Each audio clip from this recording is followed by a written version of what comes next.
empiezo de vuelta para que quede grabado. Hoy hablamos de Pierre Bourdieu. El tema que vamos a desarrollar es el rol del sociólogo. Pierre Bourdieu nació en 1930 y murió en el 2002.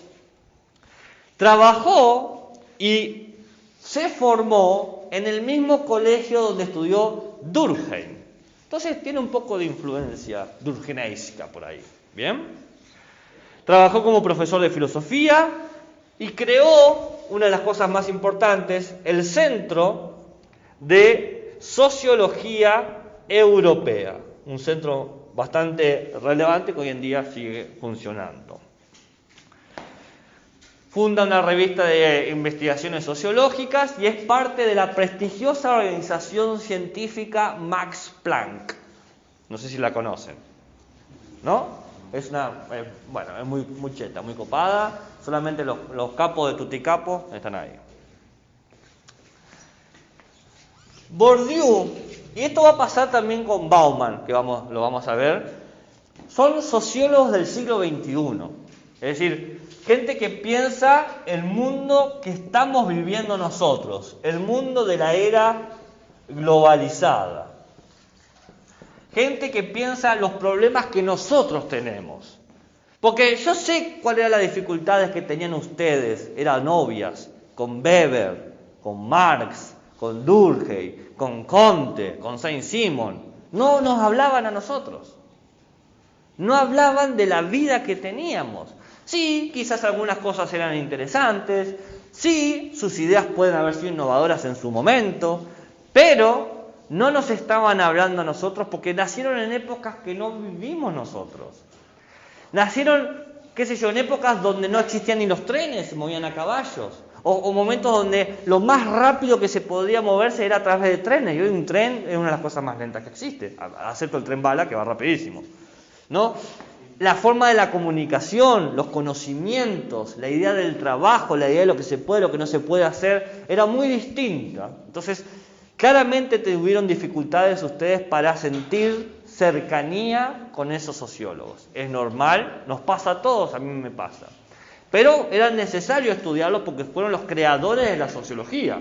Son los que hacen que la sociología sea lo que es hoy y no otra cosa. Pero Bourdieu y Bauman no están hablando de eso. Están hablando del día a día, de lo que nosotros vemos todo el tiempo, de manera cotidiana, lo que nos chocamos, lo que nosotros necesitamos.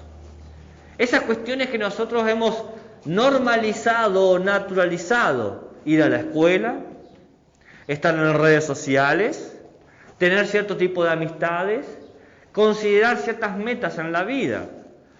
Tener cierta idea de lo que es divertido y de lo que es aburrido. Porque nosotros decimos, por ejemplo, que hay juegos que son aburridos, videojuegos que son aburridos, ¿no? ¿Creen? ¿No hay videojuegos que los aburren? Bueno, antes esos problemas no existían, porque no existían los videojuegos. No habían videojuegos. Entonces no existía la idea de un videojuego aburrido, o de un videojuego que tiene que ser divertido, o un videojuego que es divertido, pero la única forma de ganar es con microtransacciones. Claro, esos problemas no existían, ahora existen. Te querés divertir, tenés que pagar. Eso es una idea sumamente nueva. Antes no existía esa idea de que si te querés divertir tenés que pagar. Primero porque no existía la idea de diversión como la conocemos. Mayormente, si vos te divertías, eras un rey o un todopoderoso, que el problema no era, la plata no era un problema, era otro tipo de problema. Y los pobres o los demás, diversión no existía. No existía el concepto de diversión como tal. ¿Bien? Entonces, ellos están pensando justamente nuestra sociedad. Todo lo que ustedes han naturalizado, lo que dan como obvio, ellos están pensando, ¿por qué es obvio eso ahora? ¿Qué ha hecho que el mundo se mueva de tal manera que para nosotros sea común usar buzos con, con capucha? Antes no existían los buzos con capucha, pero ahora es parte de la moda. ¿Qué ha hecho que sea común usar vaqueros? Antes el vaquero, por ejemplo, el jean, que ahora son chupines, era algo solamente usado por la gente que trabajaba en las minas. Era un pantalón de trabajo. Pero ahora no es un pantalón de trabajo, es un pantalón de moda. Antes, algo roto era considerado un desperfecto. Algo roto puede ser algo de diseño. ¿Qué? De pobreza. ¿Por qué los conceptos de los colores han cambiado? Antes se consideraba que ciertos géneros y ciertas clases sociales podían usar ciertos colores. Por ejemplo, el violeta antes era un color solamente de los millonarios.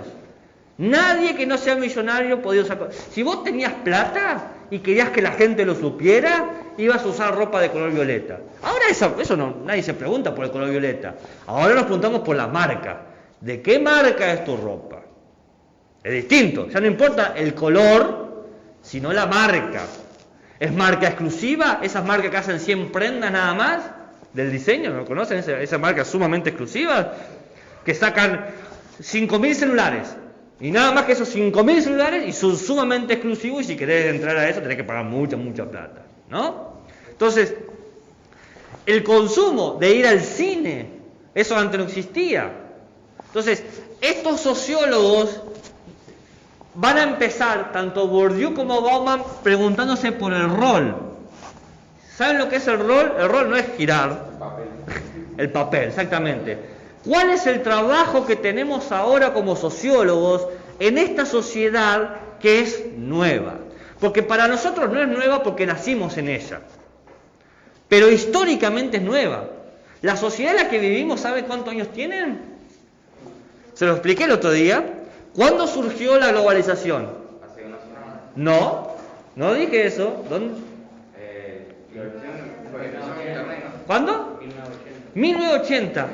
En 1980 pasaron cosas geniales, no solamente en Internet, sino que apareció la Unión Europea con el euro y apareció la idea de la internacionalización, apareció la idea de las organizaciones que comparten las economías. Nosotros vivimos en una sociedad que tiene 41 años. Todo lo que nosotros consideramos que es natural, en realidad solamente tiene 41 años. Por eso nuestros abuelos muchas veces recuerdan cosas de formas de vida que nosotros no conocíamos. Y dice, antes hacía... Por eso hoy en día está presente la nostalgia en cierta franja etaria, franja de edad, que dice, antes las cosas eran de tal manera. Esa nostalgia que parecería... ¿Por qué tener nostalgia si vos no es hace mucho? Porque hubo un quiebre en la historia de la humanidad que marcó dos formas distintas de relacionarnos. Antes tenías que llamar por teléfono y si te atendían tenías suerte o no, tenías que golpear la puerta. O sea, toda la forma de comunicarse, la forma de conocerse cambió radicalmente hace 41 años. Por lo tanto hay que pensar de otra manera la sociedad. Por lo tanto tenemos que tratar de ver qué tiene que hacer el sociólogo en este nuevo mundo. La sociología ha tenido suerte, por decirlo así, como disciplina. La sociología tuvo como tuvieron los geógrafos en 1491. Los geógrafos en 1491 fue el mejor año para hacer geografía. ¿Por qué? Porque apareció un continente nuevo. Dijeron, mirá, hasta América, buenísimo. Entonces, nuevos mapas, nuevos sistemas cartográficos, nuevas brújulas. Estaba genial, era el mejor momento para ser geógrafo ese. ¿Por qué? Porque apareció un nuevo lugar para explorar. Bueno, claro, la 1.8 de Minecraft, ¿no? Entonces, acá estamos en ese momento. Ni siquiera han pasado... Vos dijiste 100 años y no llegamos ni a la mitad. Fíjense, ustedes que tienen 15, 16 años, representan apenas la mitad de la nueva generación. Yo, que soy docente de ustedes, nací aquí y viví la transformación, pero ustedes nacieron acá. No vivieron la transformación, ya nacieron en ese mundo. Y por eso a veces generan estas diferencias de tratos y de ideas de cómo comprenderlos, porque tenemos que convivir dos formas distintas de sociabilización, de interacciones sociales. Lo que para mí puede parecer molesto o irrespetuoso, para ustedes no. Y lo que quizás para mí no es irrespetuoso, para ustedes sí. Y a todos nos pasa con nuestros padres, quizás, eso te fuiste... Eso hoy en día sería, qué sé yo, machista, ¿no? Uno le dice quizás a su padre, ¿no? Quizás en tu tiempo era así, pero ahora eso no se puede decir, eso no se dice, eso no se hace, eso no se toca, y se va cambiando. Entonces, Lo que se preguntan estas personas es cómo pensar a este nuevo mundo. 31. Nací en 1990. ¿Está dentro del cambio entonces? ¿Está dentro del cambio? Sí, estoy dentro de después del 80. Pero yo viví el cambio de los teléfonos fijos. Yo cuando tenía de ustedes no había celulares en Argentina, ¿no? Había muy poco, los ladrillos. Recién empezaba la idea de la PC en tu casa. Y no todos tenían la PC en su casa, ¿no? Y vos pensás que también yo viví en el sur, más lejos todavía de los centros metropolitanos porque también a veces, en términos geográficos, llega más tarde también la tecnología. Mientras más lejos vivís de las metrópolis, más tarde llega la modernidad. ¿Entienden? Técnicamente sí, yo nací dentro de esta escala. Pero yo viví el tránsito. ¿Por qué? Porque estaba ahí. Ustedes nacieron con el mundo de los celulares. Yo me acuerdo el día de que uno de nuestros compañeros trajo un celular a la clase. ¡Oh, qué locura! Es como si un día ustedes caen con la PlayStation 5 para pasar el rato. Dice, che, y jugamos la Play, la traje así de onda, porque tengo 3 en casa y traje esto. Y vos decís, ¿qué? Chabón, ¿qué carajo? Te vuela la cabeza si hacen eso. Bueno, en ese momento... Julio, ¿por qué? Porque es un amigo también. Bueno, entonces... ¿trae la Play 5? No, pero es capaz. Bueno, pero ¿no sería sorprendente? ¿No estaríamos todos hablando de eso? De, mirá cómo dispone de algo que sabemos que es carísimo, que hay que ponerlo, y es la vanguardia de la tecnología. Bueno, en ese momento trajo un celular que reproducía canciones en MP3, era como, ¡ah! ¿Quién sos, chabón? Bajá la fuma de tu chocolate, era muy copado. Y te ponían musiquita así, ¿no? Y bueno, esa es parte. Entonces, hay que pensar que la sociedad ha tenido un cambio radical y hay algo que es muy curioso. Nos adaptamos rapidísimo. Es increíble. Antes, los cambios sociales eran muy lentos. En el sentido de que la gente tardaba años en aceptar el cambio y pasaban, por ejemplo, 3 generaciones y no habían aceptado, por ejemplo, que ya no existía la monarquía, o ya la religión no los gobernaba, o tenían que trabajar en la fábrica y querían seguir trabajando en el campo. Podían pasar el abuelo, el padre y el hijo sin aceptar eso. Ahora, nuestros propios abuelos tienen que estar al día y actualizados. Entonces, ha pasado algo muy loco. Permiso. Hola, sí. Disculpa. Necesito Julián. ¿Está el Julián o no está Julián? ¿Qué hiciste, señora?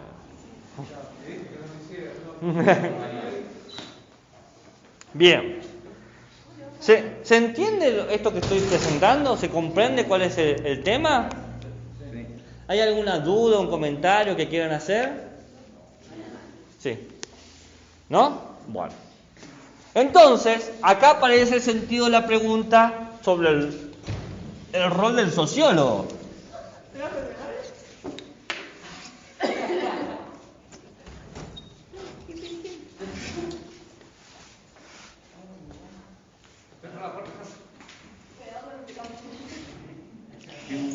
Entonces, frente a esta situación, lo primero que dice Bourdieu es que la sociología o el estudio de la sociedad da miedo.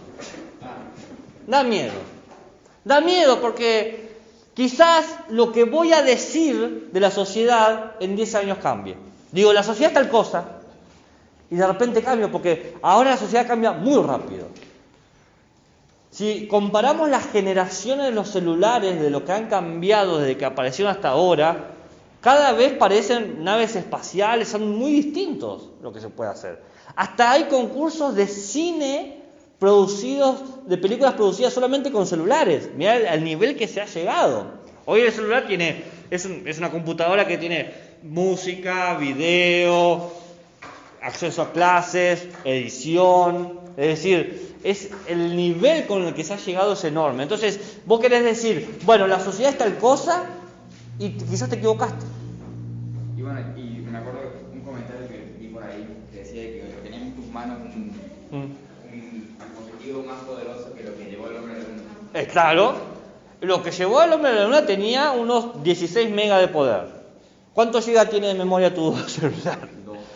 2 gigas tiene de memoria. De RAM, bueno. De memoria, de memoria tiene 32. No sé.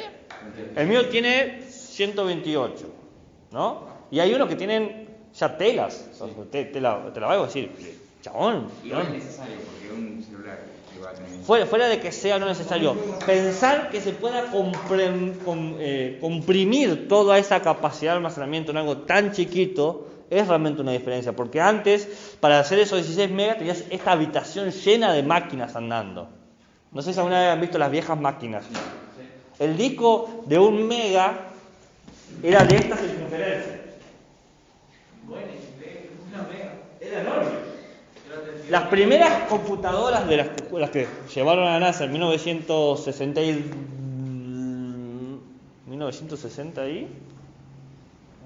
1969, ahí está, el año que el hombre llegó a la Luna, la famosa IBM, eran computadoras que tenían 3 o 4 habitaciones, eran muy grandes. Bien, y encima eran computadoras que tenían lo que se llamaban computadoras humanas. ¿Saben lo que son? Personas que podían hacer los cálculos matemáticos que la computadora no podía hacer. Hasta el 75-80, la computadora tenía lo que se llamaba computadora humana. Gente que aprendía formas de realizar cálculos matemáticos muy rápido, bien, para poder hacer lo que la computadora no podía hacer. Ahora no existe eso. O sea, la computadora supera enormemente nuestra capacidad de cálculo. Pero hasta la década del 80. Por eso el 80 es un corte histórico en la sociedad. Porque ahí se cambia la forma de entender eso. Entonces sí, está muy bien lo que decías acá sobre el poder disponible. Y acá hay una cosa más sobre el miedo. Ignoramos las consecuencias del poder que tenemos en nuestras manos. Porque el poder que tenemos a mano es tal que excede nuestra capacidad de conciencia, de saber que tenemos y de control. ¿Qué tanto podemos controlar los dispositivos de los cuales tenemos uso? Si sabemos que nos graban cuando hablan, si sabemos que las cámaras están prendidas para tomar la situación donde están, si sabemos que el GPS está activado, vos podés tomarte el laburo de configurar todo eso, pero ¿quién lo hace realmente? ¿Y hasta qué punto? Claro, vos uno de millones, y hasta qué punto podés hacerlo, porque no podés activarlo todo. La única forma es destruyendo el celular, y no podés destruir el celular. Vos lo destruís y te quedás fuera de la sociedad. El chiste, todos queremos estar dentro de la sociedad, como bien dejaron todos los sociólogos antes en claro, que no podemos escapar de la sociedad. Entonces da miedo pensar en términos sociológicos. Claro que da miedo. Primero, porque va muy rápido. Segundo, porque lo que diga puede caer en error. Y tercero, porque me puedo quedar afuera yo. Cuando defino la sociedad me pueden decir, esta no es mi sociedad, y te dejan afuera. Entonces, ¿cómo saber lo que realmente es la sociedad? ¿Cómo saberlo? Entonces Bourdieu, cuando empieza a pensar la sociología, empieza diciendo, tengo miedo, porque no sé si lo voy a poder hacer. Quizás ya no tenga sentido la carrera de sociología, no sirva para nada. ¿Por qué? Porque cada vez que el sociólogo va a querer señalar y decir, esto es la sociedad se te fue. Entonces dice, quizás lo que hay que hacer es abandonar el intento de hacer grandes teorías enormes, teorías que hablan de todo, teorías que explican a todo. Por ejemplo, Marx quería explicar la realidad, ¿no? Fíjense, recuerden uno de los puntos. El primer punto de Marx era la realidad. Enorme ese intento. Miremos a Weber, que quería explicar los tipos, la tipología A Durkheim, la conciencia. Son teorías muy grandes, eso dice. Son tan grandes que terminan no explicando nada. El intento de abarcar mucho, ¿qué pasa con el que abarca mucho? ¿Saben lo que pasa? Te morís. ¿Lo conocen el refrán? Sí, pero no me acuerdo ahora. El que abarca mucho, poco aprieta. ¿No? Tratar de poder ir con todo. ¿Alguna vez han tratado de levantar un montón de ropa sucia y llevarla a un lugar? Siempre se les caen cosas. Bueno, eso dice Bourdieu. Todos los teóricos, Marx, Weber, Durkheim, Comte, Saint-Simon, en el intento de contener a toda la sociedad en una sola teoría, se les cayó la sociedad. Se les fue cayendo parte de la sociedad y por lo tanto eran malos dibujos, malas representaciones. ¿Entienden lo que estoy diciendo? ¿Se comprende? No es una idea muy compleja. Pero fue una idea nueva.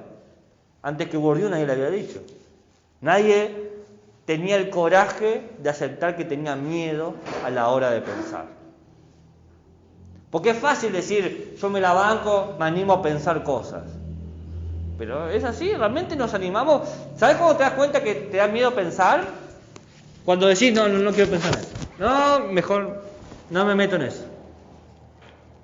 Y ahí te das cuenta que tenés miedo. Y Bourdieu dijo, eso que no queremos pensar es justamente lo que tenemos que pensar.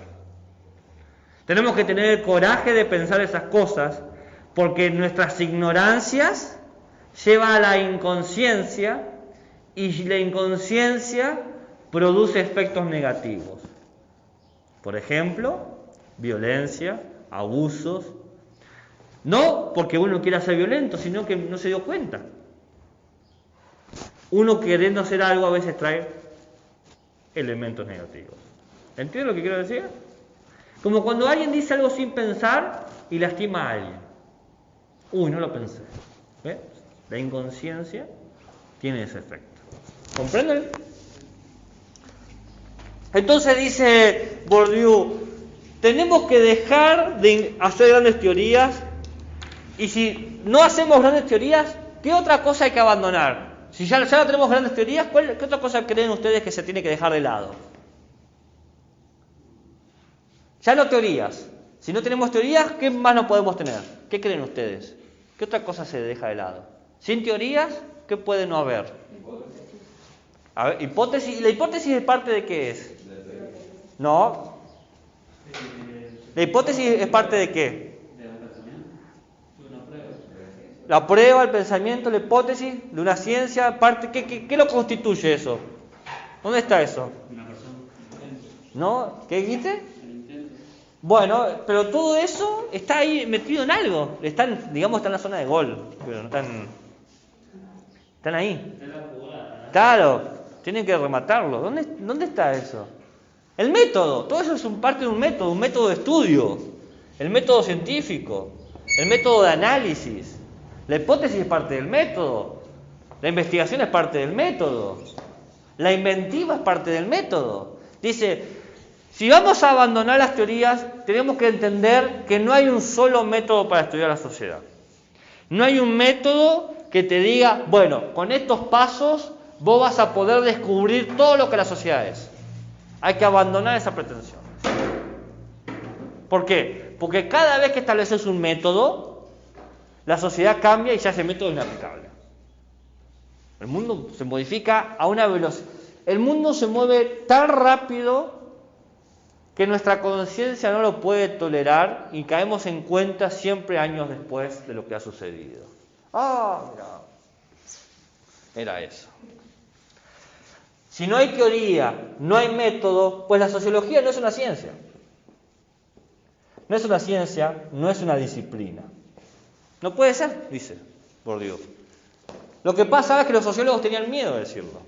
Tenían miedo de que decir no somos una ciencia iba a desprestigiar a la sociología. Claro, si aceptamos que la sociología no tiene la capacidad de crear teorías y no tiene la capacidad de ofrecer métodos, entonces nadie va a querer estudiar sociología. Hacer sociología es como jugar a la oca, es un divertimento, no es una obligación. ¿Estamos hasta acá? ¿Entienden lo que estoy diciendo? Sí. ¿Allá? ¿Qué parte no entendés? No, quería que haga un resumen de todo. O sea, un mini resumen. Un pantallazo. Pero es que no he avanzado mucho. ¿Cuál sería el resumen que...? ¿Qué resumen? No entiendo el resumen que me estás pidiendo, porque no he avanzado mucho. He tirado como 2 ideas, creo. ¿Pero qué dice después del método? Miedo y abandono. Esas son las ideas. ¿Cuál sería la parte del resumen que decís vos? No, miedo, ¿por qué? ¿Por qué da miedo? Da miedo porque la sociedad cambia, es imposible poder enfrentarla directamente. Vuelve la idea del otro debate, o sea, es similar, de que si la sociología, o sea, si las ciencias sociales son partes naturales o no. Claro, sí. Ese es un viejo debate. Bueno, pero Bourdieu ya concluye directamente, no es. Y yo estoy de acuerdo con eso. Bueno, vos estás de acuerdo con Bourdieu, está muy bien. Qué bueno. Pero es más probable que todos ustedes estén de acuerdo con estos sociólogos del siglo XXI. Eso. ¿Saben por qué van a estar de acuerdo con estos tipos? Porque son cercanos a ustedes. Por eso. Son parte de su historia, son parte de su cultura. ¿Tienes un sociólogo, profe, del siglo XXI que esté vivo? O sea, ¿Bauman está vivo? Bobo murió hace poquito, pero sí hay sociólogos que están vivos. En 2002, ¿no? No, ese es Bourdieu. Ah, bueno. No, pero Bobo murió en el 2020, 2019. Hace poco, ¿no? Sí, pero hay muchos sociólogos vivos. Estos son como bien importantes. Shapir es uno, por ejemplo, que está vivo, pero bueno. ¿Cómo se llama este tipo? Darío. No sé el nombre. Sternweiser. Ese es Reiki. ¿Es sociólogo o Es filósofo. Ninguna de dos. No sé la palabra. Claro. ¿Estamos ahí, Gonza? ¿Sí? ¿Estamos todos en la página? ¿Allá? ¿Se entiende? Sí. Vamos a tener sobre filosofía. ¿Ahí? ¿Estamos? ¿Sí? Sí, filosofía creo que tiene... ¿No tienen ahora filosofía? No. Entonces, ¿en quinto o en sexto tienen filosofía? En sexto sé que tienen. Pero yo no doy filosofía. Yo no doy filosofía. Acá. Acá filosofía en otros lados. Y si yo estudié filosofía, yo soy licenciado en filosofía. Bien. Acá hay que hacerse una pregunta. ¿Por qué la sociología no es una disciplina? Es una muy buena pregunta. Porque no vamos a decir que la sociología no lo intentó, Desde que apareció más o menos por el 1600, 1800, intentó y requete contraintentó ser una ciencia. Se esforzó y propuso ideas bastante interesantes, eso sí, pero nunca logró ser una ciencia.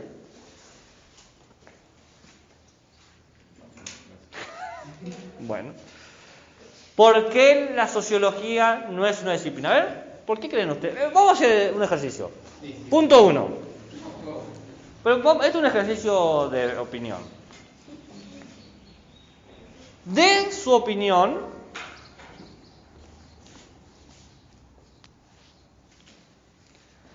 de por qué la sociología no es una disciplina.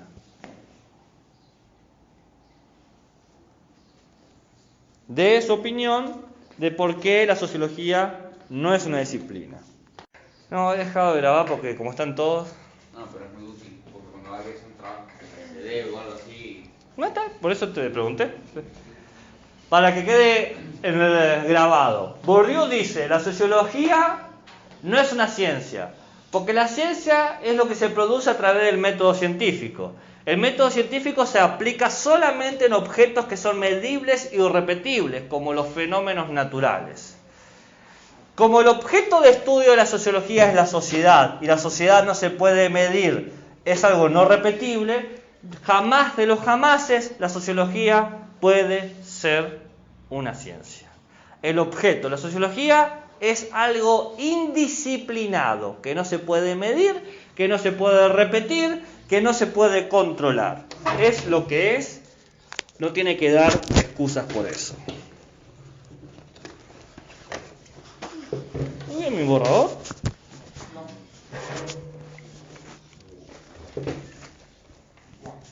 Mira, ¿por qué no vas a sexto y te fijas si no me dejé mi borrador ahí, por favor? Bien. No, puedo vivir, pero me cae simpático ese borrador. Bien. Entonces, ¿qué estudia la sociología entonces? ¿Cómo podemos hacer estudio de algo incapaz de ser estudiado? De algo incapaz de ser controlado. Bueno, lo que va a decir Bourdieu es que la sociología no estudia objetos, sino que estudia campos. Y esos campos vienen siendo la distinta actividad que tienen las personas, ¿no? Ahí vamos a hablar, pero en realidad los campos son situaciones de lucha, de combate. ¿Bien? Entonces, la sociología no estudia objetos, no estudia cosas, no estudia eventos, no estudia situaciones, estudia campos. Campos en su sentido literal, ¿bien? En este sentido donde hay un lugar en donde la gente combate. ¿Bien? ¿Entienden lo que estoy diciendo? Un campo de lucha. Un cuadrilátero, ¿puede ser? Eso es un campo de lucha. ¿Qué otros campos de lucha conocen? Una arena, muy bien. Un coliseo, puede ser también. ¿Qué otros campos de lucha pueden ser? ¿Una calle? A veces la gente pelea en la calle. Una cancha. Una cancha, muy bien. ¿Se les ocurre algún otro lugar donde la gente luche? O sea, luchar sí o sí tiene que ser entre mano a mano, no puede ser un deporte o algo así, porque luchar es así. A ver. Un ring, como una cancha, decís vos. Claro, sí, puede ser una cancha, muy bien. ¿Y cómo se relaciona una pelea con la sociedad? Ahí vamos. Primero que quede, estamos caracterizando el campo de lucha. Campo es cualquier lugar donde se pueda ver. Exactamente, muy bien. Primer paso de la comprensión. Acá puede haber una lucha. ¿Dónde estamos? En el aula. En la casa puede haber una lucha. ¡Hija! Bien ahí. ¡Hija! Bueno, lo que te perdiste es lo siguiente. Lo que dice Bourdieu es que como no puede estudiarse un objeto, la sociología no estudia objetos, la sociología va a estudiar campos. Campos, pero no cualquier campo, no el campo donde podemos sacar trigo o avena, sino campos de lucha, literalmente, lugares donde hay combate, donde hay una tensión, donde hay un conflicto, donde hay agresividad, donde hay violencia, donde hay discrepancia, donde hay oposición, donde hay contradicción. Utilicen las palabras que más les gusten. Les he dado como distintas formas de lucha. El campo de lucha es lo que estudia la sociología. Entonces, nos vamos a ver obligados ¿a qué? A definir qué se entiende por campo de lucha, ¿no? Hay tres características. Tres cosas hacen a un campo de lucha que sea un campo de lucha. ¿Bien? Tenemos un valor deseable. ¿Bien? La gente... Hay algo que se desea de ese lugar. Personas que compiten por ese valor. ¿Bien? Y condiciones del terreno.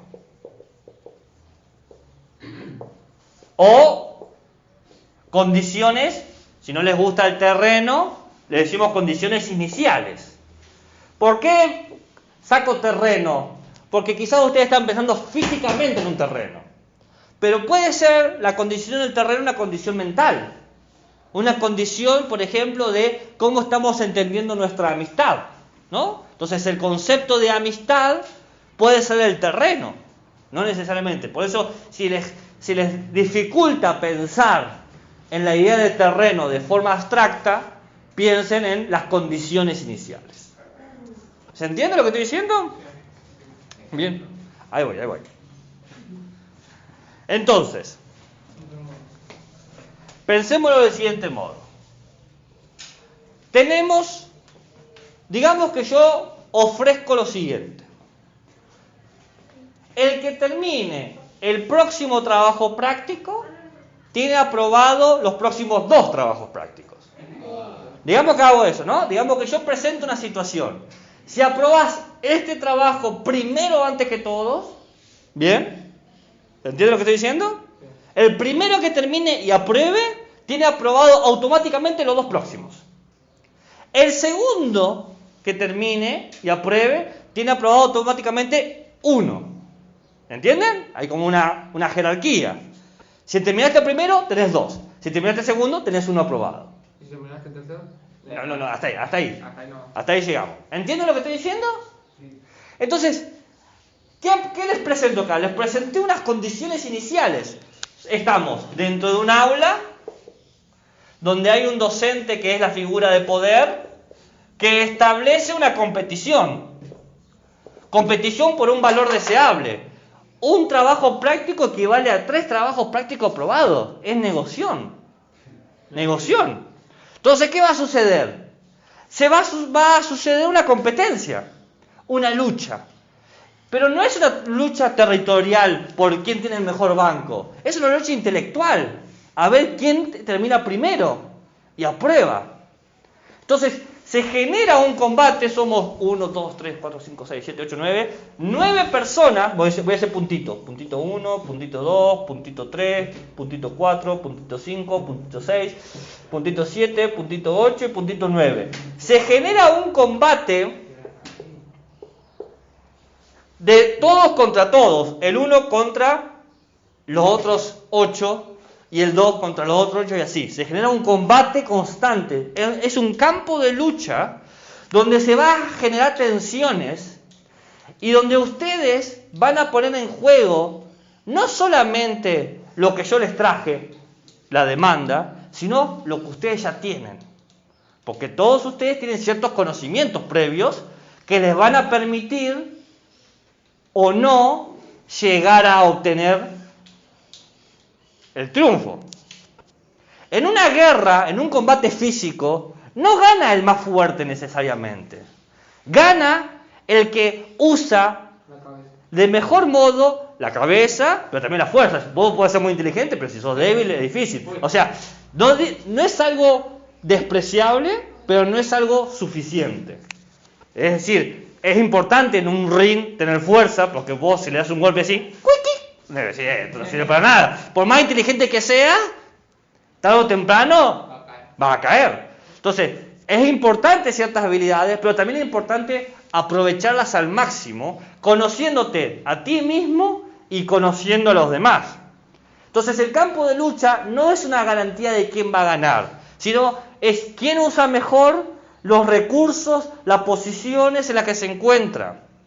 Quién aprovecha las desventajas del otro. Dice, digamos, si fuese cierto esto que yo, digamos que es verdad lo que les propongo, todos ustedes ya saben por lo menos quiénes van a perder.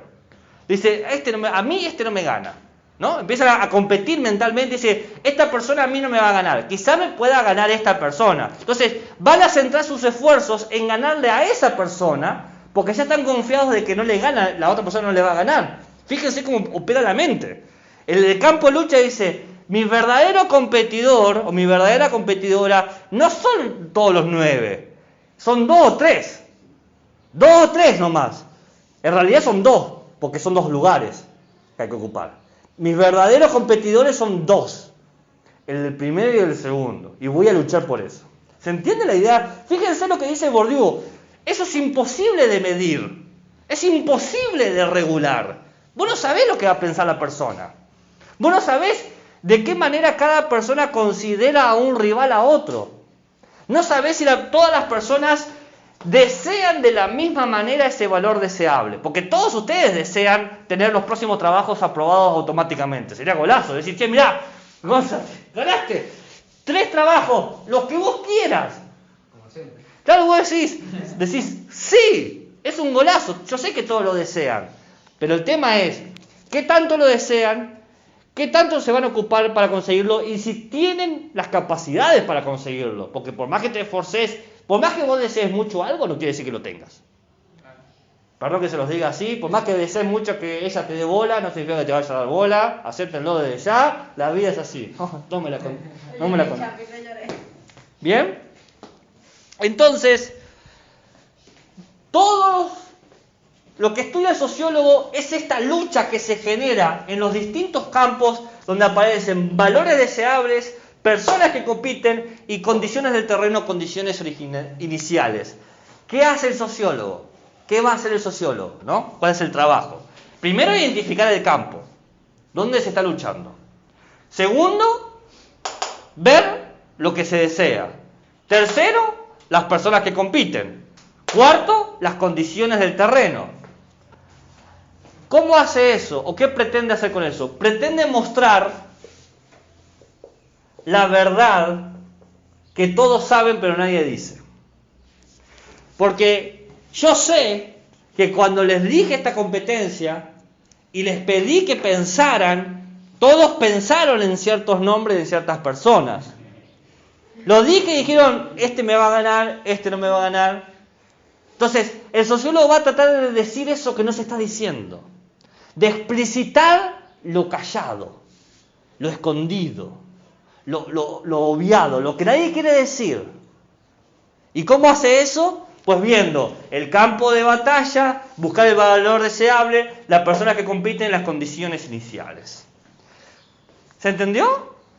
¿Puedes explicar otra vez en 3 condiciones del terreno? Las condiciones del terreno es la situación en la que nos encontramos. En este caso es el aula. Pero podría ser, por ejemplo, competir por un trabajo. O podría ser competir para tener una pareja. Uno dice, hay 3 personas que le gusta a la misma persona, ¿no? Y esa misma persona tiene cierto interés sobre estas 3 personas. Entonces las 3 personas podrían más o menos tener posibilidades. Pero yo sé que de estas 3 personas, una no es competencia para mí. Pero otra quizás lo es. ¿Se entiende? ¿Pero se entendió? Nos tomamos tan en pecho las competiciones que hasta generamos estereotipos. ¿Quiénes son los mejores jugadores de los e-games? Ni idea. Si yo les digo, piensen en el mejor jugador de Counter-Strike, ¿qué tipo de estereotipo racial va a ser? Mi tío. ¿Tu tío? Juega increíble el counter. Está bien, pero Vicio. ¿quién, el mejor jugador del mundo o la mejor jugadora del mundo? Y me imagino que está yendo por el camino de que me imagino una persona que no es muy saludable o algo así. Sí. Puede ser. El Counter es un noruego que no por al simple. Yo si pienso en un jugador profesional de un juego, Bueno, sí, mi tío. el tipo que dedica toda su vida a un juego, me imagino una persona que no es muy saludable. Claro. Sí, pero vos lo ves simple Y es así que en realidad hoy en día los que... Yo digo eso porque es el que me ocurre, pero hoy en día los que juegan juegos se la pasan haciendo ejercicio. Hay mucho hate. Ellos no van solo por paso. Bien. Se generan estereotipos. Se genera estereotipos de quién es el rata, quién es el tonto. Vamos generando estereotipos de las cosas como son en esta lucha por el campo social. Entonces, Bourdieu va a decir que la sociología lo que pretende hacer es mostrar lo oculto, ¿no? Ver aquello que no se está viendo. Ver aquello que en realidad no se quiere ver. Es eso lo que se hace. Ver lo que no se quiere ver. Mostrar que aquello que consideramos una situación común... Quería un chicle, perdón.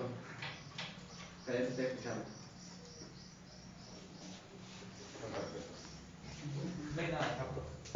Una situación común, en realidad, es el efecto. Las situaciones comunes son el efecto, el resultado de una lucha. Lo que consideramos común en realidad es lo que terminó luego de haber ocurrido un combate, una lucha. Luego de haber una situación de combate, competencia, tensión, agresión, confrontación, etc., se da un momento pequeño de estabilidad en donde se fija ciertas condiciones iniciales que van a dar lugar a un nuevo combate. ¿Qué dice abajo de no se puede ver? No se quiere ver. No se quiere ver un sistema, una situación común. ¿Y abajo de estabilidad? Condiciones iniciales. Piensa lo siguiente. Sigamos el ejemplo de que el que aprueba tiene aprobado 3 trabajos. 2, son 3, hacen 3 total, ¿no? Una vez que se sabe quién ganó, ya se sabe quién ganó. Listo. No aprueban más gente, aprueban solamente 2 personas. Y eso da una situación común. Listo, ya está, todos aceptamos que eso sucedió. Es de común acuerdo que este fue el resultado. Podemos quejarnos, podemos enojarnos, pero ya está, es irreversible. ¿Entiendes lo que estoy diciendo? Pero esa situación va a dar lugar a una nueva situación de combate. Porque digamos, bueno, pasaron los 3 trabajos prácticos que ya tenían garantizado, aprobado los estudiantes, les traigo de vuelta. Bueno, vamos a hacer lo mismo. El que aprueba el primer trabajo va a tener 2 de vuelta. Ahora se genera una nueva situación de combate que encima, como ya todos sabíamos que el profesor cumplió sus palabras, decimos, ah caray, quizás ahora los que no se ponían las pilas se van a poner las pilas, y el que ganó quizás se ponga en situación cómoda, diciendo, si ya gané una vez, gano 2 veces, no lo sé. Pero se empiezan a pensar otras cosas, se empieza a generar una nueva situación de combate y de lucha, y eso va a terminar en un resultado que genera una estabilidad, que va a dar lugar a una nueva situación de combate, que genera una estabilidad, que da una nueva situación de combate, que genera una estabilidad. ¿No era que no se repetía? ¿Eh? ¿No era que No se repite el combate. Yo creo que sí. ¿Por qué? Se repitió como 40 veces. No, porque el combate va a cambiar, porque recordemos las 3 cosas. Punto de vista va a cambiar. Lo que se desea, ¿eh? No se repiten las condiciones. No se repiten las condiciones, no se repiten las relaciones que va a hacer la persona, porque antes pensabas que competías contra estos 2 y ahora quizás digas, no, quizás estos ya no son mis competidores, ahora son estos otros. Es más, ahora digamos que vos ganaste, ahora vos sos forzosamente la persona que más van a atacar. ¿Por qué? Porque vos estás en primer lugar. Es decir, caray, antes era como una competición de todos por iguales, ahora todos me van a querer bajar. Van a hacer lo imposible para que yo no esté ahí arriba. Caíste, digamos, y gana él, ¿no? Y cambia. Y ahora se genera otra vez situación. Nunca son las mismas relaciones, nunca son las mismas condiciones iniciales, y la idea de lo que se valora es distinto. Es decir, ¿realmente quiero tener de vuelta 3 cosas aprobadas? Quizás esta vez no me interesa y no quiero participar. Nunca va a suceder de la misma manera. Eso es lo irrepetible, ¿se entiende? Pero dice Bourdieu, yo no puedo medir si la persona va a sentir eso, no lo sé. Tratar de adivinar qué siente una persona y cómo valora es hacer futurología, y es una tontería, no existe eso, es imposible. Vos no sabés qué está pasando por la mente de una persona. Y si tuvieras cada dato de esa persona y saber cómo piensa. Tampoco. Por más que tuvieses toda la información, ¿cómo manejarías toda esa información? En primer lugar. Segundo lugar, ¿Cómo saber en qué momento te lo presentado? claro, pero digamos, vamos a suponer mágicamente que te traen una caja y dice, acá está toda la información de Matías Pucheta, toda. Es más, se va actualizando en la medida que vamos hablando, porque en la medida que vamos hablando va pasando el tiempo y Matías Pucheta sigue teniendo nueva información. ¿Bien? Ahora, primero, ¿cómo la vas a manejar? Y segundo, la manera en que decidas va a ser tu forma de manejarlo, lo cual va a estar sesgado. Vas a valorar ciertas cosas y despreciar ciertas otras cosas. Quizás yo lo manejo de otra manera. Entonces, no hay forma. Computacionalmente es imposible, esto ya está demostrado científicamente. Ya los científicos crean modelos matemáticos justamente para no hacer ese trabajo, porque dicen no tiene sentido hacerlo. No te da nada útil y es una pérdida de tiempo. Hay que cambiar la forma de cómo nos planteamos estos problemas. Entonces, aparece, ¿puedo borrar? ¿Qué es salir con estabilidad? Condiciones iniciales. ¿Estamos ahí? Aparece en esta constante de combate, en este ciclo donde estamos siempre luchando por ganar algo, y estamos siempre ganando y siempre perdiendo, porque si bien ganamos en un lugar, estamos perdiendo en otro, nadie gana todas, ni nadie pierde todas. Nadie gana todas, ni nadie pierde todas. Eso es muy importante. Igual eso es para el próximo partido. Esa frase se tiene que guardar para el próximo partido. Claro. ¿Levantaste la mano?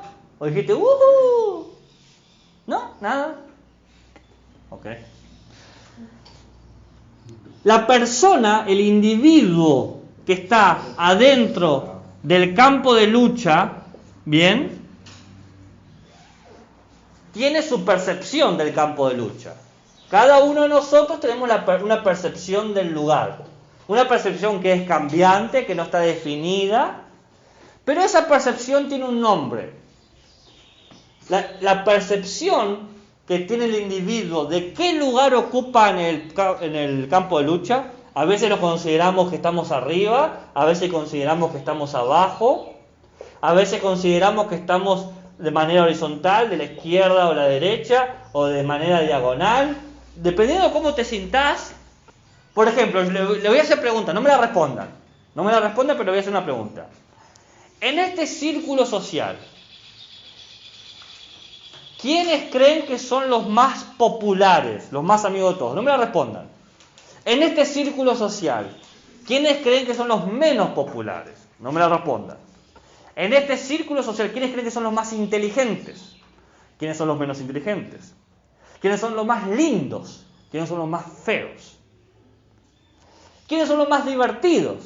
¿Quiénes son los más aburridos? Si se lo ponen a pensar, tienen una respuesta para todas estas preguntas. Y eso quiere decir que ustedes tienen una percepción de este lugar. ¿Bien? Tienen una percepción de esto. Es más, si me hacen esas preguntas a mí, por más que yo quiera decir todos mis estudiantes son iguales, tengo una percepción de quién es más lindo, quién es más feo, quién es más inteligente, quién es más inteligente, quién es más divertido. No podés evitarlo, dice Bourdieu. Los humanos todo el tiempo hacemos percepciones, todo el tiempo hacemos juicios. Esto está así, esto es asá, esto me gusta, esto no me gusta, esta persona me parece divertida, esta persona me parece no divertida. Siempre hacemos. Es imposible escapar de eso. No se puede. ¿Cómo se llama este proceso? Bourdieu pone una palabra en latín, así que pido disculpas de entrada. Se llama habitus. Habitus. H-A-B larga I latina T-U-S. Habitus. ¿Por qué carajos no puso hábito? ¿Y por qué puso habitus? Porque él no quería que lo confundiéramos con la palabra hábito. Tiene cierta relación con el hábito, pero no es lo mismo. ¿Qué es el hábito? Vamos del sentido común a lo específico. El hábito es lo que hacemos cotidianamente.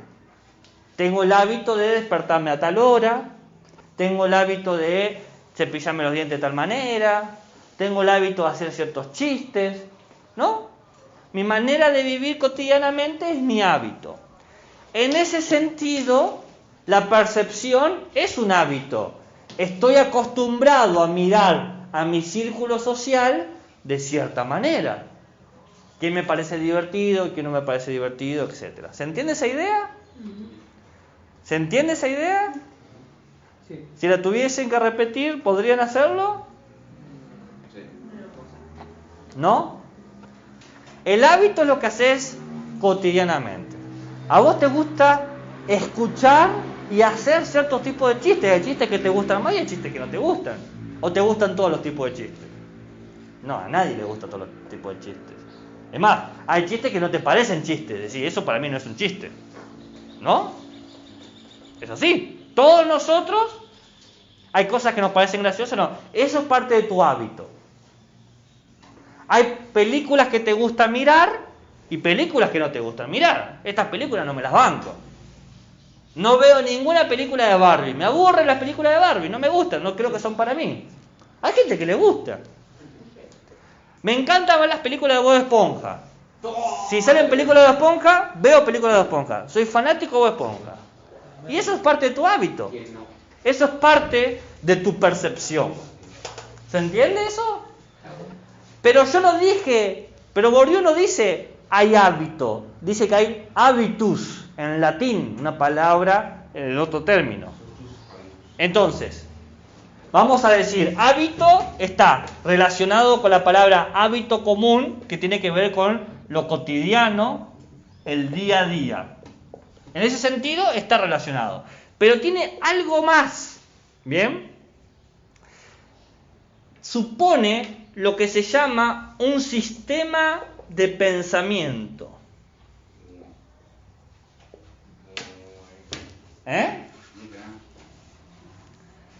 Todo hábitus responde a un lugar específico. ¿Qué lugar puede ser? El escolar, el familiar, el económico, el político, el romántico. El hábitus es aquella conducta que yo tomo, para tener éxito en un lugar. Aquella conducta que yo tomo para tener éxito en un lugar. Las estrategias de relaciones sociales que me aprendí para poder conseguir lo que quiero. Por ejemplo, hay gente que para conseguir lo que quiere en el supermercado siempre es amable. Hola, ¿cómo estás? Quería saber tal cosa. Y hay gente que no, dice, ¿dónde está eso? Tu trabajo es conseguírmelo. ¿No? Hay distintas formas. ¿No les parece curioso que hay distintas maneras de tratar, por ejemplo, en el comercio? También ustedes como estudiantes, si quieren conseguir ciertas cosas con ciertos docentes, utilizan ciertas estrategias de conducta. A este profesor conviene pedírselo con una sonrisa. A este profesor no se le puede pedir. A este se le puede pedir, pero explicándole bien detalladamente por qué. El hábitus no es solamente lo cotidiano, sino que responde a cómo pensamos un lugar para tener éxito en ese lugar. Vamos, todos ustedes se comportan de forma específica, con amigos de una manera, con este amigo de esta forma, con los padres de este amigo de esta manera, con el maestro de esta otra forma, con mi pareja de esta otra manera. Cuando juego con los videojuegos y juego online, hablo de esta forma. Todos tenemos hábitos. Esos hábitos tienen que ver con cómo nos percibimos en el campo de lucha. Si siento que estoy bien arriba en la jerarquía del campo de lucha, tengo una manera de comportarme.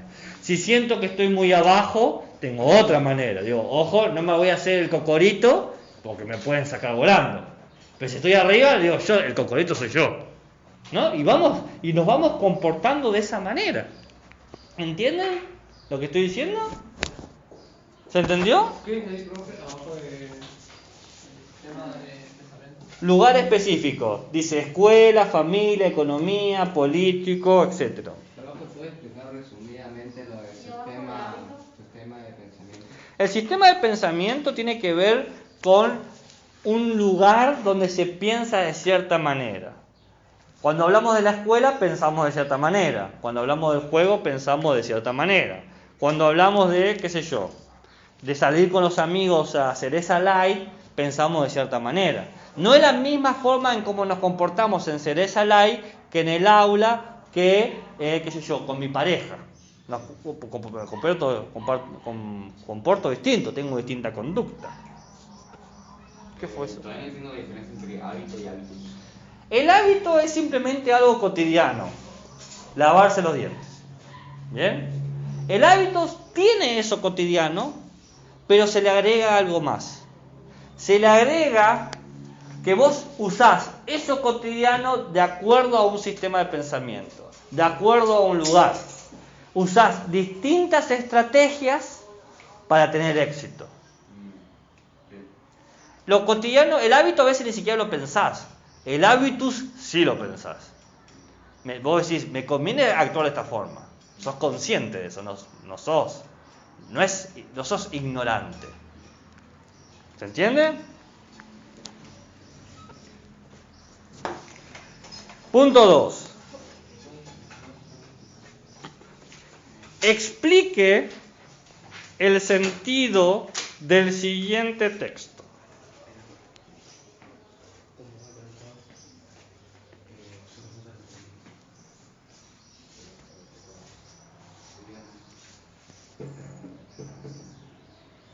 ¿Estamos? ¿No vamos a dar con el robot? Sí.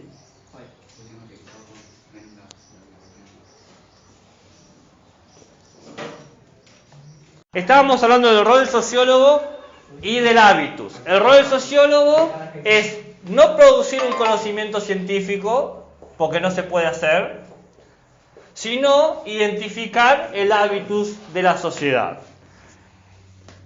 El hábitus tiene que ver con el cotidiano y el pensamiento, que es una manera de actuar según cómo se representa la situación. Dependiendo de la manera que yo me ubico en ese lugar, o la manera que yo me represento en ese lugar, o la manera en que me coloco en ese lugar, voy a considerar que puedo o no actuar algo. ¿Qué dice? Abajo del rol sociólogo y abajo de... Debajo del rol sociólogo dice, no se produce conocimiento científico, hábitus, cotidiano, pensamiento, una manera de actuar según cómo se representa la realidad. El elemento que falta mencionar de todo esto... ¿Cómo era el pensamiento? ¿Qué pensamiento? El de hábitos. Es la unión entre el cotidiano y el pensamiento. El pensamiento es lo que se representa. El elemento que nos falta señalar de esto es el campo. ¿Recuerdan que yo empecé hablando de los campos de lucha? Del lugar donde se combate, pero no lo expliqué. Simplemente lo presenté y dije, ya lo voy a explicar. Ya llegamos allá. Vamos, lo pidi. Los hábitus se definen por un campo. El campo define el hábito. El hábito está definido por un campo. ¿Qué define el campo? El hábito. ¿Qué ha definido el hábito? El campo. Muy bien. Va a decir Bourdieu, la sociedad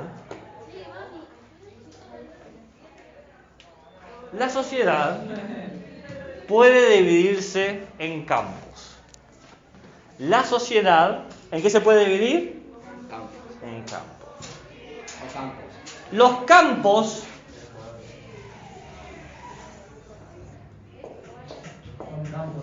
son distintos lugares de la sociedad donde se constituyen situaciones de ventaja y de desventaja. Ventaja y desventaja. Ventaja y desventaja. Ventaja y desventaja. Bien. Posiciones de privilegio, de gente que tiene privilegios y gente que está desfavorecida. ¿Me van siguiendo? Sí.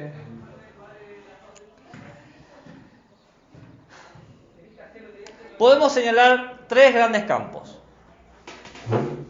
Hay muchos, pero Bourdieu dice, yo voy a señalar 3 nomás, pero en realidad tenemos infinitos. El campo económico, el campo político y el campo científico. Es decir, el conocimiento, el valor y las relaciones. Cada uno de estos campos tenés gente privilegiada. Por ejemplo, tenemos los grandes científicos, los grandes políticos, los grandes economistas. Tenemos gente desfavorecida, la gente que no puede hacer ciencia, la gente que no tiene influencia política o la gente que es pobre. ¿Bien? Hay situaciones de ventaja y de desventaja. Hay ciertas ciencias que tienen más ventaja y ciertas ciencias que no tienen ventaja. Por ejemplo, entre un químico y alguien de filosofía, ¿quién tiene más ventaja en la sociedad actual? No, el químico. El químico. Porque la carrera de filosofía no tiene prestigio. La carrera de química sí. Y sí, se busca más gente que trabaje en química que gente que trabaja en filosofía. Es así. Nos guste o no nos guste, es así.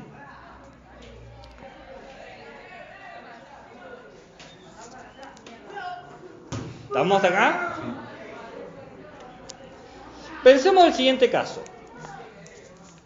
A ver, denme un ejemplo. De un campo. ¿Eh? De un campo. A ver, de un campo, dale.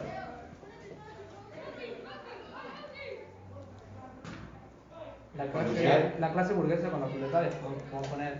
Puede ser, sería económico eso. Claro, económico. Pero a ver, no piensen alguna acción cotidiana. ¿Solo están esos 3 campos o hay más? No, hay muchísimo. Él nombra como uno de los 3 más importantes. A ver, económico. Porque inclusive entre los campos hay campos que tienen más ventaja y campos que tienen menos ventaja. Si vos decís, ¿qué impacta más en la vida cotidiana? ¿Lo científico o lo filosófico? Y lo científico porque es parte del día a día. No todo el tiempo nos sentamos a filosofar. Entonces, inclusive entre los campos hay campos que tienen mayor importancia, mayores privilegios, y campos que tienen menos importancia, menos privilegios. Entonces, yo les doy un ejemplo. ¿A qué juego estaba jugando vos recién? El juego del Chaps. A ver, ¿cómo se llama? Subway Surfer. Subway Surfer. Pero ¿cómo? El nombre del juego. Subway Surfer. El El de... del Ah, chico. está moviendo para que no te atrape el policía. Que si chocas, te atrapa. Era profe, era un famoso ese que corres en 3 líneas y te mueves de derecha a izquierda. Está bien. Ese. ¿No lo conoces? No conozco ese juego, ni siquiera entiendo lo que están pronunciando. Ya fue, pongamos el ejemplo de Minecraft. ¿Eh? El ejemplo de Minecraft. Como Minecraft sí lo conozco. Eso, pongamos ejemplo. ¿Y por qué está con la onda del Día de los Muertos y eso? Por lo que El mes de... Ah, se actualiza. Hace unos años era el más conocido de todos. Bueno, que ustedes lo conozcan no significa que yo lo conozca, porque que ustedes, por estar dentro de un campo social, accedan a ciertos conocimientos, no significa, por un lado, que yo comparta ese campo, ni que aún estando en ese campo pueda acceder, porque las posiciones que ocupamos son distintas. Entonces, fíjate, ahí con eso me has dado el ejemplo que yo quería. Estamos hablando del campo social, los videojuegos. Como aporta la clase. ¿Eh? Lo que aporta la clase. Pero vos querías algo divertido, estamos hablando de videojuegos. Estamos en el campo social de videojuegos. ¿Todos alguna vez aquí han jugado videojuegos?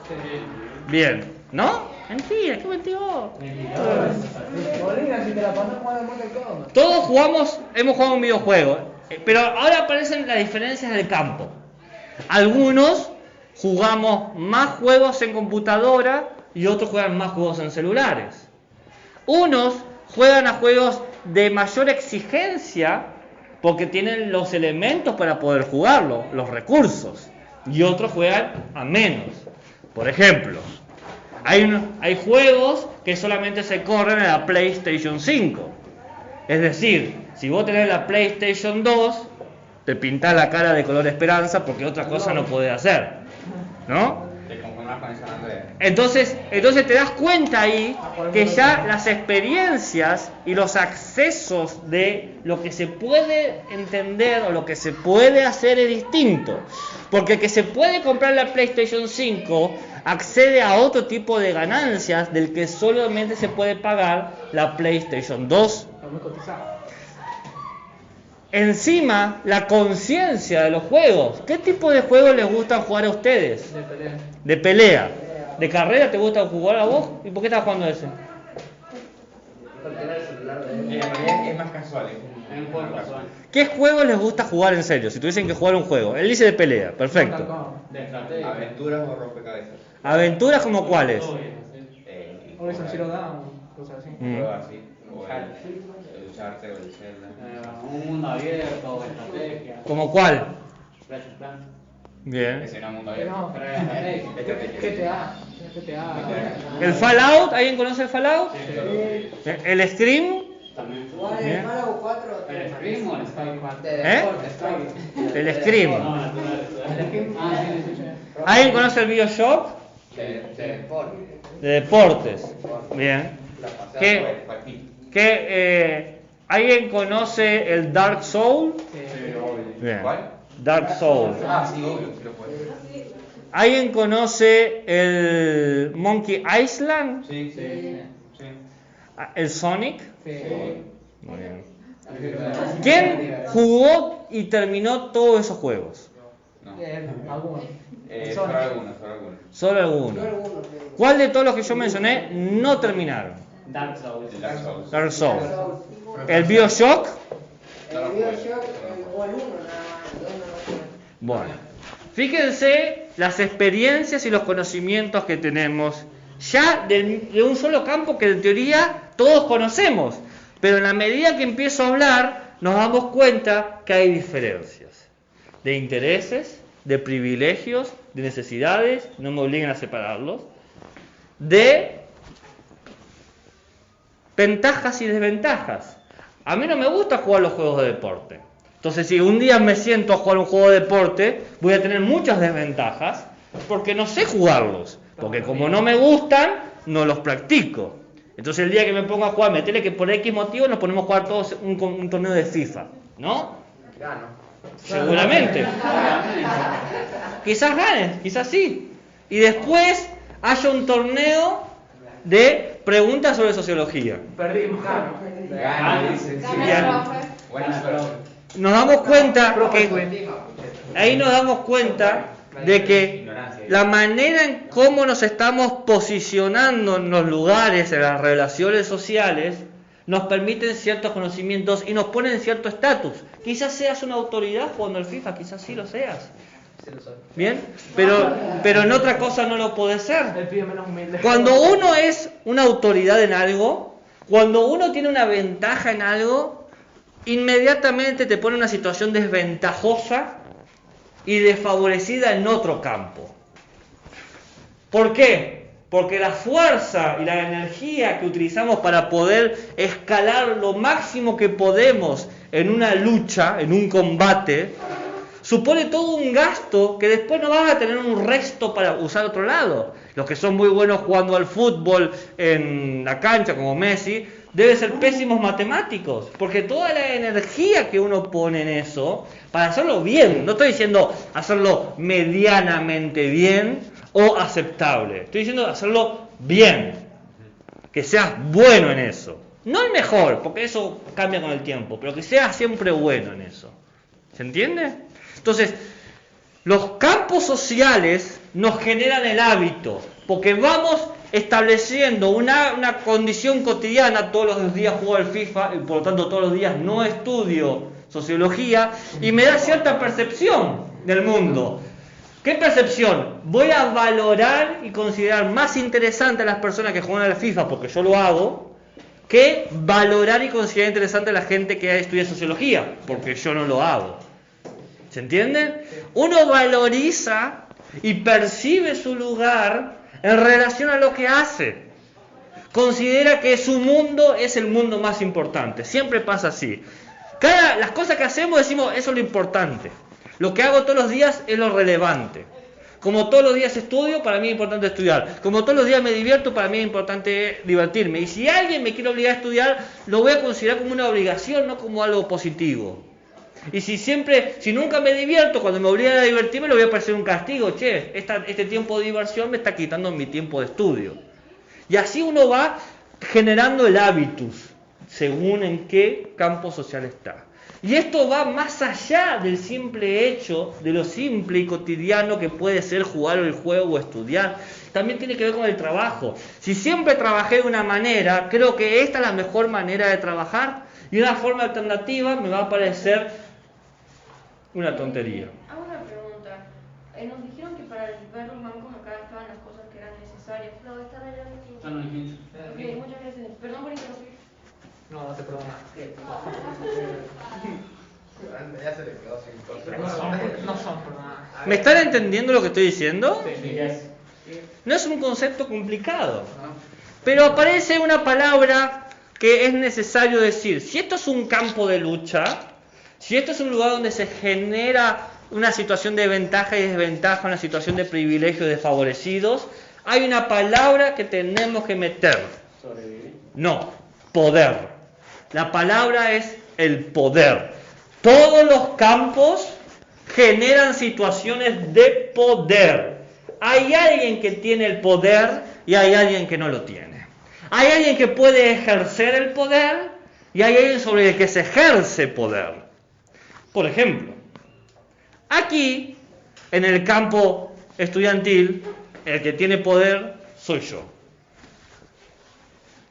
¿Puedo desaprobarlos? ¿Puedo aprobarlos? ¿Puedo ponerles nota y decir, vos sos 10, vos sos 9, vos sos 3? Los jerarquizo, ejerzo el poder.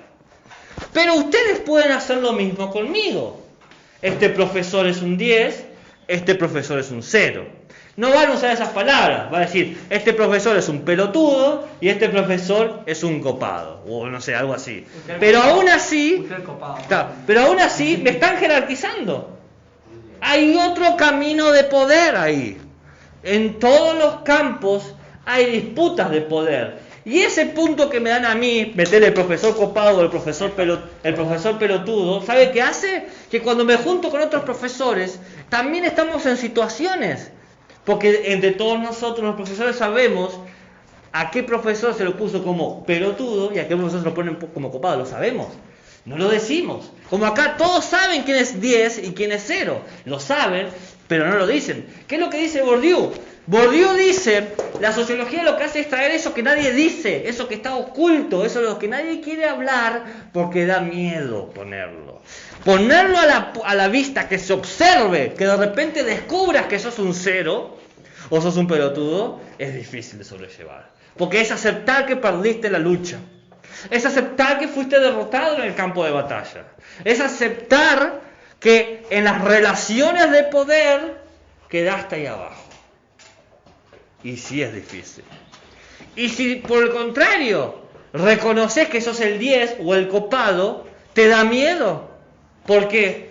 Porque tarde o temprano, claro, podés perder esa situación de privilegio. Ahora vos sos el objetivo que todos quieren vencer. Si vos estás en la cúspide, todos te quieren bajar. Y si estás abajo, nadie quiere dejarte que subas.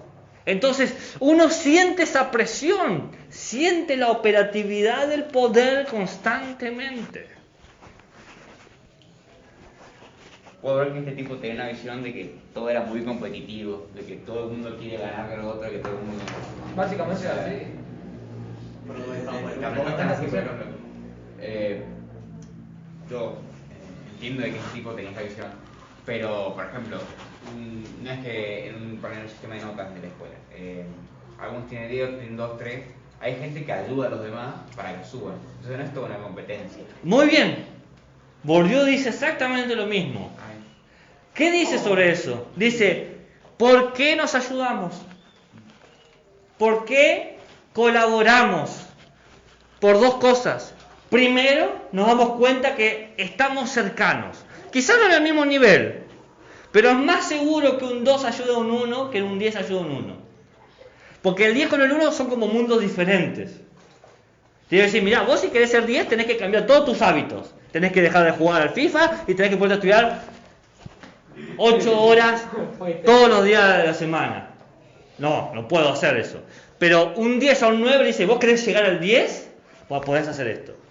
Entonces, por un lado, uno ayuda por cuestión de cercanía. ¿Bien? Y por otro lado, uno ayuda también por una situación de conveniencia. Porque que vos subas, también es que yo subo. Porque se generan alianzas. Los combates, las guerras, nunca son mano a mano, en realidad. Nunca es uno contra uno. En realidad son ejércitos contra ejércitos. Grupos contra grupos. Entonces uno necesita aliados. Necesita colegas. Necesita fraternidad. Necesita al otro. ¿Por qué? Porque nadie puede solo. Por eso no hay un solo gran científico, hay muchos grandes científicos. Y no hay un solo perdedor, hay muchos perdedores. Siempre es de manera colectiva. Siempre es de manera grupal.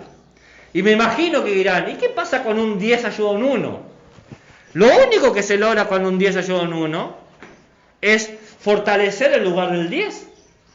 Porque yo como privilegiado reafirmo mi lugar diciendo, ven, te doy una mano. Porque puedo, porque me sobra el tiempo, porque tengo poder. Vos no podés dar una mano que sos un 1 porque tenés que ocuparte en vos mismo.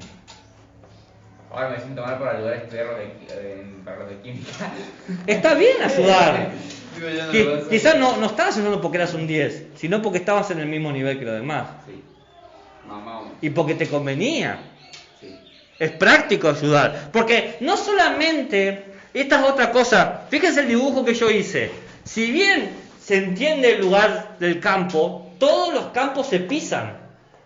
Están solapados. No solamente uno quiere ser un 10 en la escuela, sino también quiere ser 10 en la amistad. Y un 10 como estudiante. Y un 10 exitoso. Uno no quiere quedar como el Gil. Quiere tener amigos, quiere tener éxito, quiere tener plata, uno quiere todo. Entonces, ¿por qué ayudo? Y porque me conviene. Quizás no logre triunfar en el campo académico, pero sí en el campo de las amistades. Y poder ganar más favores a través de ese favor. Contactos. Y compañeros. Háganse una pregunta. No me la contesten. 1, 2, 3, 4, 5, 6, 7, 8, 9, 10. De estas personas, ¿cuántas creen que van a seguir viendo dentro de 10 años? Estas personas que están acá, ¿cuántas van a seguir viendo en 10 años? Cuando tengan 25, cuando tengan 26. Es probablemente que vean a una de todas estas que están acá o a ninguna. Inclusive estas intensas amistades que se están formando aquí, dentro de 2 años pueden desaparecer. Es triste, pero es verdad. La triste realidad. ¿Por qué? Porque van a cambiar de campo. A menos que sus amigos o compañeros sigan en el mismo campo que ustedes, por ejemplo, estudien los 2 abogacía o los 2 química, no se van a ver más, no van a haber más relaciones sociales. A menos que sean parte de una misma familia, a menos que comparten el mismo vecindario, a menos que comparten campos, van a dejar de verse. Sí, yo no lo entiendo de él toda la vida. Somos primos y yo no entiendo, así que no toda la vida. ¿Son primos? Sí. No, nosotros no somos primos. Ah, he entendido que como que tu primo le diste la mano. Es para ir con Valentina. Está bien. Bueno, pero ahí se dan cuenta. Inclusive, pueden ser primos, pueden no llegar a verse. Ellos también son a ver porque son hermanos. Y bueno, yo me acuerdo que tenía un muy buen amigo en primaria, que fuimos amigos desde que